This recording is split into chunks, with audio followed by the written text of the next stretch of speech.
My name's Jessica Purdie and I'm a data scientist. I've learned everything on the job or through kind of working with my teammates and then obviously the apprenticeship. So for me it's been like really interesting to kind of start from scratch and learn up, and now we're at the point where we can deploy models and we're using data science and machine learning quite in a much more like complex way than when I first started. It was a really good balance actually. There's a lot of kind of lectures and a little bit of kind of mathematical content and then a lot of practical kind of sets and also assignments that you really do have to spend some time and work on. It was quite challenging sometimes, but very rewarding at the end. It's taken about 1.5 years to do, so it's no like small thing.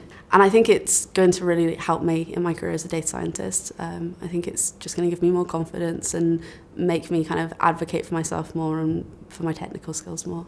I think apprenticeships have an edge on traditional qualifications like masters and degrees, where they're so practical, they help you get right into it, and data is constantly evolving. You need something that is up to date and that is immediately going to dump you in the work. I feel like I've got a really good understanding of the data science we do and then also the data science that's possible, and I feel a lot more kind of excited about it and looking forward to putting some new stuff into use.